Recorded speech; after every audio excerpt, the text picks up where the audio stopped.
বিসমিল্লাহির রহমানির রহিম। একাদশ এবং দ্বাদশ শ্রেণীর এইচএসসি আইসিটি পঞ্চম অধ্যায় সি প্রোগ্রামিং এ আমরা আজকে অ্যালগরিদম সম্পর্কে জানবো। অ্যালগরিদম কি, আর অ্যালগরিদম কেমনে এবং কিভাবে করতে হয় বিষয়গুলো নিয়ে আমরা জানবো। তো আমরা যখন কোনো সমস্যার সমাধান করতে চাই, তো এখানে বিষয় দেওয়া হয় যে আসলে সমস্যাটা কি। ধরি যে আমাদের সমস্যা হচ্ছে দুইটা সংখ্যাকে যোগ করতে হবে। তো এই দুইটা সংখ্যা যোগ করার জন্য আমরা যে সি প্রোগ্রামিং করব, এই দুইটা সংখ্যা যোগের যে সমাধান আসবে, হ্যাঁ এটা সমস্যাটা কি, দুইটা সংখ্যা আমাদের যোগ করতে হবে। তো এই সমস্যাটা সমাধান করার জন্য আমরা এর ধাপগুলোকে যখন লিখে প্রকাশ করি, হ্যাঁ যে কাজটা শুরু করি, হ্যাঁ তারপর কি করতে হবে, দুইটা সংখ্যা ইনপুট হিসেবে নেই, এই যে তারপর কি করবে, সংখ্যা দুটোকে যোগ করি, যোগ করার পর ফলাফল প্রদর্শন করি, আর কাজ শেষ করি। তো এই যে লিখে যে প্রকাশ করা হয় এটাকে বলি আমরা অ্যালগরিদম। যে কোনো সমস্যার সমাধানের ধাপগুলোকে যখন লিখে প্রকাশ করা হয় তখন তাকে বলা হয় অ্যালগরিদম। চিত্রের সাহায্যে প্রকাশ করি হয় ফ্লোচার্ট, আর সরাসরি কোডিং করি সেটা আমাদের সি প্রোগ্রামিং করা। তো আমরা আজকে অ্যালগরিদম নিয়ে শিখবো, বেশ কয়েকটা অ্যালগরিদম শিখবো আজকে আমরা ইনশাআল্লাহ। তো আজকে আমরা প্রথম যে বিষয়টা শিখতেছি যে প্রথম অ্যালগরিদম, যে দুইটা সংখ্যা আমরা যোগ করব, দুইটা পূর্ণ সংখ্যা যোগ করার জন্য অ্যালগরিদম। তখন কি হবে খেয়াল করেন, যে এটা আমি एग्जांपल দিয়ে একবার ধরে নেন আমরা ক্লাস 2 তে ক্লাস করতেছি, ধরে নেন এটা একটা মনে রাখার জন্য। হ্যাঁ ক্লাস করার জন্য গণিত স্যার আসছে, খাতা কলম নিয়ে নোটস রেডি। এই আজকে আমি তোমাদের অঙ্ক করাবো, হ্যাঁ যোগ অঙ্ক, সবাই রেডি? এই যে অঙ্ক করাবো আমি হোয়াইট বোর্ডে দিচ্ছি, তোমরা নিবা। তাহলে আমরা কি করি, স্টুডেন্টরা খাতা কলম নিয়ে রেডি হই, কোনো একটা কাজ শুরু করি। তো যে কোনো কাজের প্রথম ধাপটাই কিন্তু এই জায়গাটা হচ্ছে শুরু করা। তো আমরা যদি দিই যে আপনাদের ক্ষেত্রে ধাপ 1, যে ধাপে কি, ওই যে স্যার অঙ্ক করাবেন, খাতা কলম নিয়ে রেডি হইছি, আমরা লিখতে পারতেছি না কারণ স্যার এখন আমাকে দেয়। তো আমরা শুরু করব। তাহলে ধাপ 1 হচ্ছে আমাদের শুরু করি, ঠিক আছে? আচ্ছা, তাহলে যে কোনো কাজ করতে আমাদের শুরু করতে হয়। তো এইজন্য আমরা অ্যালগরিদম যখন করতেছি, আমরা প্রথম ধাপ কি করলাম, শুরু করলাম। ওই যে স্যার অঙ্ক করাবে, খাতা কলম নিয়ে রেডি হইছে, এটা হচ্ছে শুরু করা। আচ্ছা, এখন কি অঙ্ক করবো আমরা তো জানি না, স্যার আমাদের দেবে। হ্যাঁ এই তোমরা নাও, আমি দিচ্ছি আজকে তোমাদের যোগ করাবো। তোমরা হচ্ছে 2 আর 5 এইটা যোগ করো। এই যে স্যার হোয়াইট বোর্ডে লিখে দিল, হ্যাঁ ওইটা কি করতে হবে, আমাদের খাতায় তুলে নিতে হবে না? হ্যাঁ তাহলে আমরা এই দ্বিতীয় ধাপটাতে ইনপুট নেব। আসলে আমরা কি নিয়ে কাজ করতে যাচ্ছি, বলছিলাম যে দুইটা সংখ্যা যোগ করব। তো ইনপুট নেব, যে ও আমাকে নিতে হবে, স্যার দিছে, কি কি নিব। তাহলে আমাদের ধাপ 2, এখানকার বিষয় কিন্তু জেনে রাখা ভালো। এই যে আমরা দুইটা সংখ্যা স্যার দিয়েছে, দুইটা সংখ্যা যোগ করব। তো আমরা যদি ইনপুট হিসেবে a b নেই, তো এই যে a b নেই, হ্যাঁ এটা খেয়াল করি যে ইনপুট a ও b নেই বা গ্রহণ করি, হ্যাঁ এই কথা হলো নেই। এখন দেখেন আমরা দুইটা সংখ্যা যোগ করব, তার জন্য অ্যালগরিদম করতেছি, প্রথম ধাপে শুরু করছি। দ্বিতীয় ধাপে এসে কি বলতেছি, যে আমরা ইনপুট হিসেবে a আর b গ্রহণ করি। তাহলে a b কেন নিলাম, সংখ্যা দুটো কেন নিলাম না? এখন দেখেন, যদি এর एग्जांपल দেই, যে আমি সিভিল ইঞ্জিনিয়ার, আমি একটা বিল্ডিং রেডি করে দেব। তো এই বিল্ডিংটার স্ট্রাকচার যে তৈরি করে দিতে দিব, একটা বিল্ডিং হবে। তো এই বিল্ডিংটাও হতে পারে একটা শিক্ষা প্রতিষ্ঠান, পরবর্তীতে মেডিকেল হিসেবে ইউজ করতে হতে পারে, অথবা নরমাল ফ্ল্যাট হিসেবে ব্যবহার হতে পারে, এটা নির্ধারিত এরিয়ার মধ্যে। তো আমার কাজ হচ্ছে প্রোগ্রাম তৈরি করে দেওয়া। এখন সংখ্যা দুটো যে যোগ করবে, এই সংখ্যা দুটো কত হতে পারে, 2 আর 5 অথবা তার অধিক, অন্য কোনো যে কোনো সংখ্যা। কিন্তু আমি যদি এখানে সংখ্যা দুটো বসাই দিই, যে ইনপুট হিসেবে 5 আর 2 নেই, তাহলে কিন্তু এই সফটওয়্যারটা বরাবর শুধু 5 আর 2 এরই যোগফল দেবে। তো আমরা এখানে কিন্তু ab নিয়েছি, ab হচ্ছে চলক, আর চলকের মান পরিবর্তনশীল, পরিবর্তন হতে পারে, যে কোনোটাই হতে পারে। তো আমরা ab চলক নেওয়ার ফলে যে প্রোগ্রামটা আমরা তৈরি করব, এই প্রোগ্রামটা শুধু এই 2 আর 5 এর না, যে কোনো দুইটা সংখ্যারই যোগফল বের করতে পারে। এইজন্য আমরা চলক কি নিয়েছি, ab নিয়েছি, কারণ আমরা হচ্ছে সফটওয়্যার ইঞ্জিনিয়ার, সফটওয়্যার বানাবো। তো সফটওয়্যার যে ব্যবহার করবে সে কত দিবে সে জানে, আমরা কিন্তু ফিক্স করে দিচ্ছি না। ওই যে একটু আগে বললাম যে বিল্ডিং স্ট্রাকচার বানাই দেব, ওইটা মেডিকেল হিসেবে ইউজ করবে না শিক্ষা প্রতিষ্ঠান না বাসা বাড়ি, সেটা তাদের ব্যাপার, সে আঙ্গিকে তারা বাকিটা করে নেবে। তো আমাদের কাজ হচ্ছে ডিজাইন করে স্ট্রাকচার তৈরি করে দেওয়া।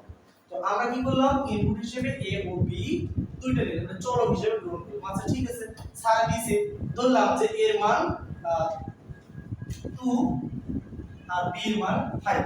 তো নেওয়ার পর স্যার দেওয়ার পর আমাদের কাজ কি, আমরা এটাকে 2 3 4 এরকম গণনা করি, তাই না, যে কত হচ্ছে গণনা করে আমাদের 7 হইছে। তো এইটাকে বলা হয় প্রসেস করা, প্রসেসিং করা, ঠিক আছে। তাহলে আমরা ধাপ 3 এসে কি করব, এই যে প্রসেস করলাম, যোগটা করলাম, যে যোগ করে নিচ্ছি সেটা আমি এখানে লিখব, যে যোগফল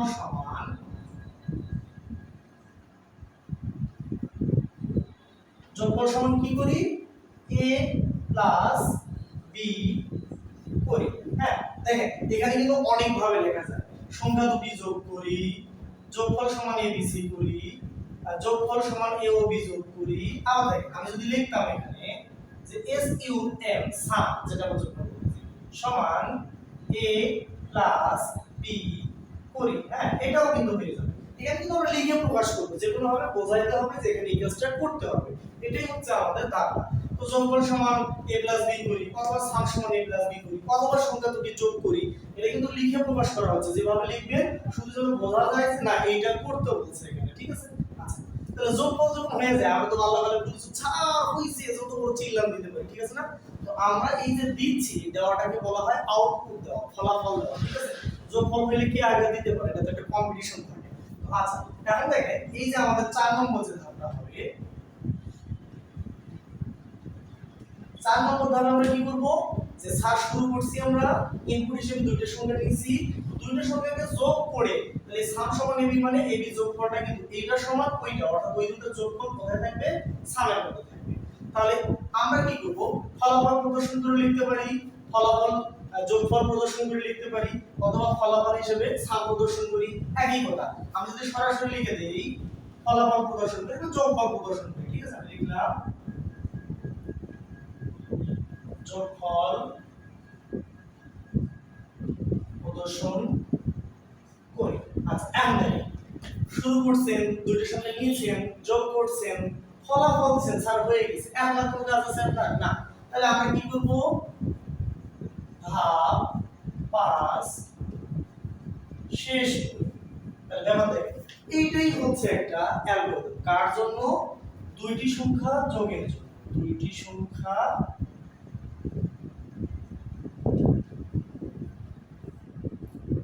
আমি সংক্ষেপ করলাম, একটু বুঝে নিতে হবে যে দুইটি সংখ্যা যোগ করার জন্য আমাদের যে অ্যালগরিদম হবে, এক নম্বর ধাপ হচ্ছে শুরু করতে হবে, দুই নম্বর ধাপ সংখ্যা দুটো নিতে হবে, তিন নম্বর ধাপ সংখ্যা দুটোকে যোগ করতে হবে, চার নম্বর ধাপে গিয়ে ওই যোগ ফলাফলটাকে দেখাতে হবে, এবং দেখানোর পর কিন্তু আমাদের আর কোনো কাজ থাকলো না, এজন্য আমরা বললাম যে 5 নম্বর ধাপে এসে আমাদের কাজ শেষ।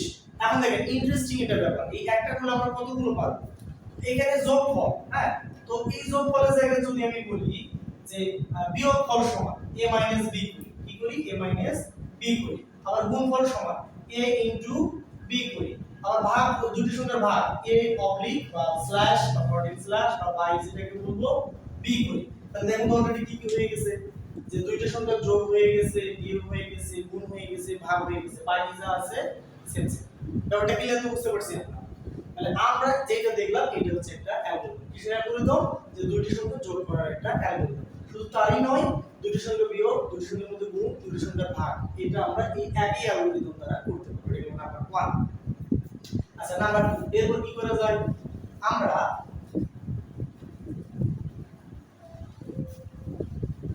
এরপর যে অ্যালগরিদম সেটা হচ্ছে আমরা দেখলাম যে দুইটা সংখ্যা কিভাবে যোগ বিয়োগ গুণ ভাগ করা যায়। তো এরকম আছে, এটার একটু ফ্লো চার্ট দেখি, যেটারই অ্যালগরিদম দেখলাম ওইটারই আমরা ফ্লো চার্ট দেখব।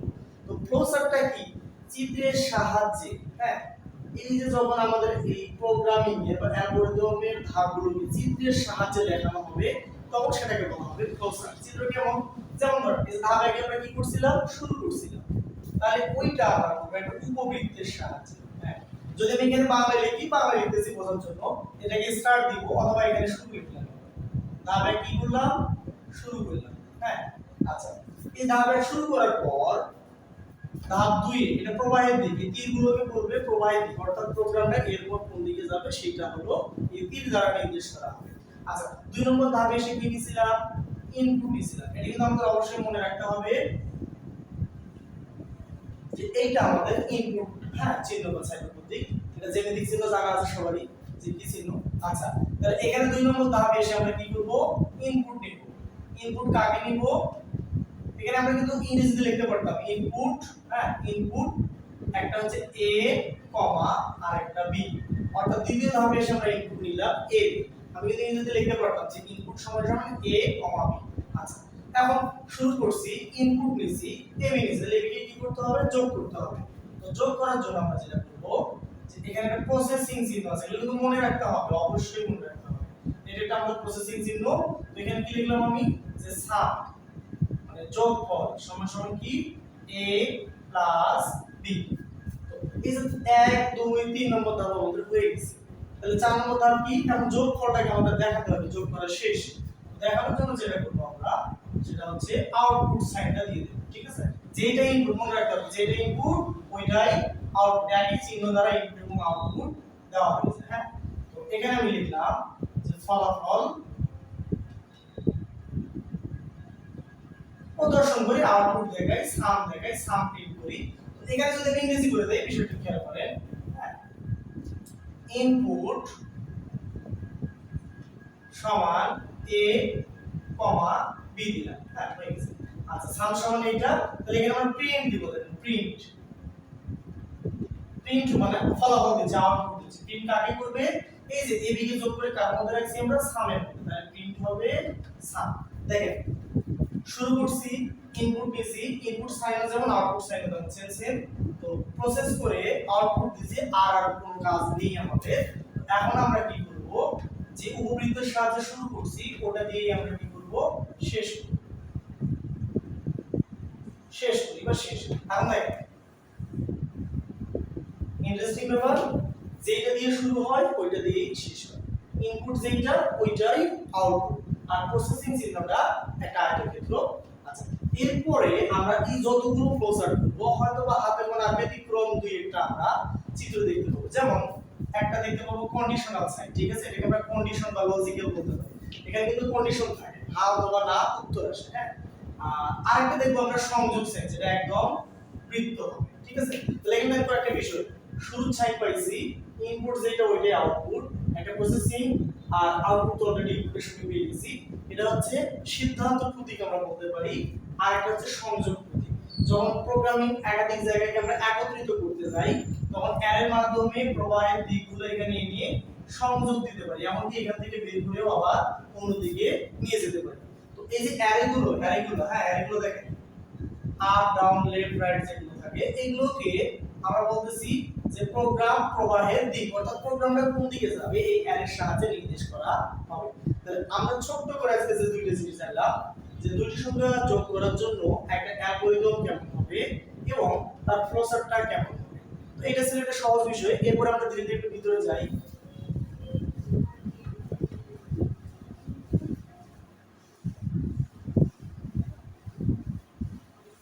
আচ্ছা, ত্রিভুজের ক্ষেত্রফল, হ্যাঁ নির্ণয়ের জন্য এর সূত্র তো আমরা জানি কি, যে হাফ গুণন ভূমিকে আমরা বেসমেন্ট বলি, এখানে বি দিলাম, ভূমি গুণন উচ্চতা হাইট, ঠিক আছে।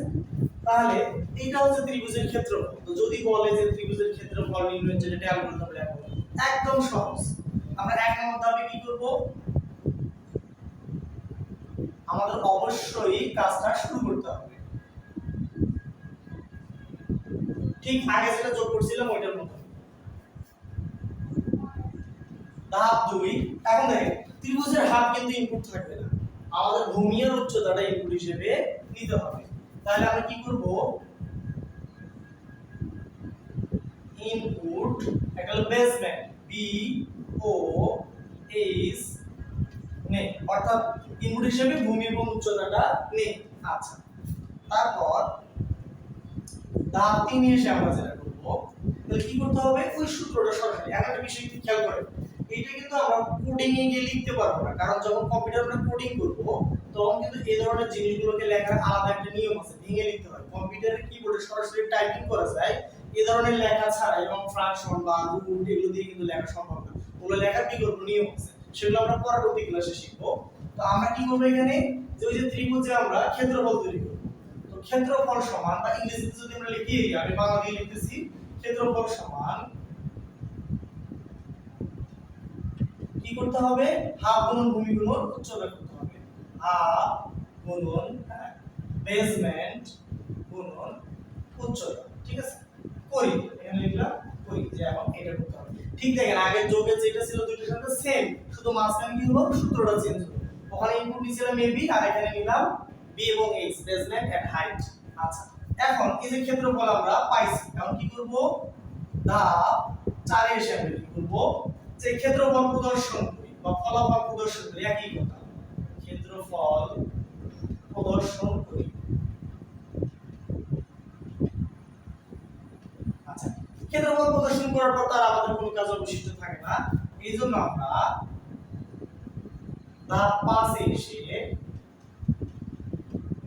শেষ করব এতটুকু সিঙ্গেল একটা বিষয় এখন দেখেন তাহলে বৃত্তেরটা পারতেন না বৃত্তে কি ছিল পাই আর স্কয়ার শুধু পার্থক্য কি দেখেন আর নিতে হবে আরটা কি রেডিয়াস আর পাই মান তো আমরা জানি 3.116 এর আগে থেকে জানা সবার তো এই যে শুধু দেখেন এখানে ইনপুট তো কোন বৃত্তের ক্ষেত্রে কিন্তু দুইটা নিতে হবে না ইনপুট হিসেবে আর নেই ইনপুট হিসেবে আর নেই এটা আপনাদের কাজ করে দেব ঠিক আছে ইনপুট হিসেবে আর নেই তারপর কি করি ক্ষেত্রফল সমান পাই আর স্কয়ার করি হ্যাঁ ক্ষেত্রফল প্রদর্শন করি শেষ করি তাহলে দেখেন ত্রিভুজটাও হয়ে গেল বৃত্তেরটাও হয়ে গেল এটা কিন্তু সুন্দর করে একটা উঠাই নিয়ে এর পাশে বাকিটা আমাদের করতে হবে তাহলে আমরা বুঝতে পারবো কি অবস্থা হচ্ছে আচ্ছা এরপর ধীরে ধীরে আমরা একটু ভিতরের দিকে চলে যাই আচ্ছা শুরু করি ইনপুট এগুলো বারবার লাগতেছে আমরা এই অংশটুকু তুলে দিলাম ঠিক আছে আচ্ছা খেয়াল করেন এখন আমরা একটা আরেকটু ডিপে ভিতরে গিয়ে যাই এখানে হচ্ছে কি যে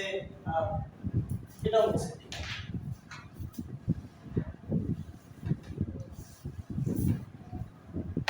এখন আমরা যেটা করবো সেটা হচ্ছে যে আমাদের দুইটা সংখ্যা আছে তো এই দুইটা সংখ্যার মধ্যে বড় কোনটা এটা নির্ণয় করা একটা সমস্যা দুইটি সংখ্যার মধ্যে বড় সংখ্যা নির্ণয়ের অ্যালগরিদম প্রসেস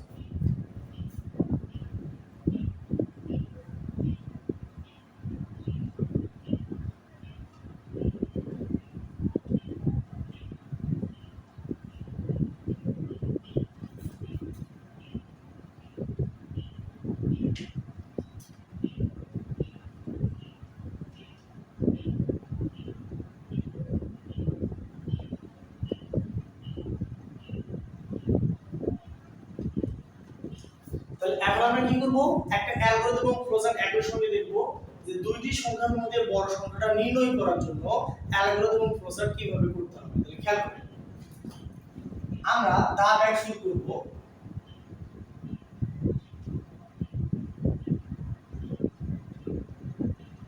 আচ্ছা কোনটা বড় সংখ্যা জানার জন্য তাকে সংখ্যা দুটো আমাদের নিতে হবে আচ্ছা তাহলে আমরা কি করব ধাপ 2 এ এসে ইনপুট a ও b নেই তাহলে ইনপুট আমরা কি করলাম দুইটা সংখ্যা নিলাম এখন দেখেন দুইটা সংখ্যা আসলে কি আমি একসঙ্গে এটার ক্লোজারটা করে যাচ্ছি এক নম্বর ধাপ আমাদের কি করতে হবে স্টার্ট করতে হবে শুরু করতে হবে ধাপ 2 এসে আমরা কি করব ইনপুট নিব এটা আমাদের জানা কি কি একটা হচ্ছে a, b এখন দেখেন তো এই দুইটা সংখ্যার মধ্যে রহিমের কাছে আছে 10 টাকা আর করিমের কাছে আছে 12 টাকা কার টাকা বেশি আছে জানা থাকলে কত করিমের টাকা বেশি তাহলে এইটা কিন্তু আমরা লজিক্যালি যখন কম্পিউটারটা লজিক দিয়ে করা হবে সেটা কি খেয়াল করেন এটা থেকে আমরা এখানে আসতেছি ইফ যদি এই যে কন্ডিশনের সেটিং দিক থেকে আমরা যাচ্ছি a greater than b প্রশ্নবোধক চিহ্ন করা অর্থাৎ এই কন্ডিশনটা বলতেছে a কি b থেকে বড় অথবা is দিয়েও এখানে is দিয়েও বলা হয় if a greater than b আচ্ছা যদি if a greater than b হয় এটা প্রশ্ন করা হয় তাহলে এর উত্তর কিন্তু দুইটা হবে আপনি কি ভাগ খাইছেন এর উত্তর কিন্তু দুইটা হয় খাইছে হ্যাঁ আরটা হলো না হ্যাঁ তো এখানে আমরা একটা নিলাম ইয়েস আরেকটা নিলাম আমরা নো এখন প্রশ্ন করবেন যে আসলে ইয়েস নো কেন নিলাম তো আমরা একটু আগে বলছি যে আমরা সফটওয়্যার ইঞ্জিনিয়ার সফটওয়্যার বানাবো তো এই সফটওয়্যার এর মান কে কত দিবে এটা আমাদের টোটালি অজানা যে মান দেবে এটার উপর ভিত্তি করে কখনো এ বড় হবে কখনো এ ছোট হবে তো আমরা ওই জন্য কন্ডিশন দিয়ে রাখছি যদি এ বি থেকে বড় হয় তাহলে তুমি এই পাশে যাও, হ্যাঁ এস হলে ওদিক দিয়ে যাও, এটা কিন্তু প্রবাহের দিকে একটু বুঝতে পারবো।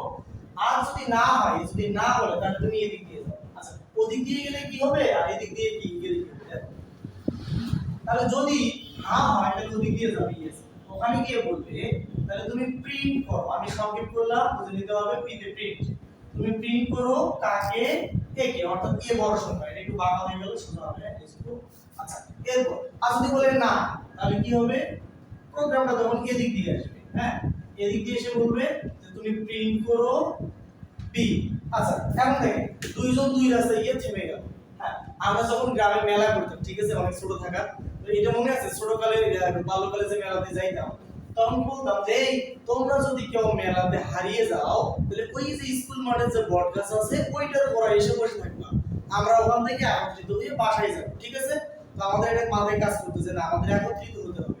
এই যে প্রোগ্রাম দুই দিকে চলে গেল, আমরা একটু আগে দেখছি সংযোগ দুই দিকে, এদেরকে কিন্তু একত্রিত করতে হবে। দেখেন খেয়াল করেন আমি অ্যারে দিয়ে বললাম তুমি এদিকে আসো, তুমি এদিকে এসো, এখানে অ্যারে দিয়ে একটা গোল সংযোগ চিহ্ন দিলাম, তাহলে আমরা অলরেডি কিন্তু একত্রিত করে ফেলেছি। এখন বাড়ি ফেরার রাস্তায় এবার চলে যাবে।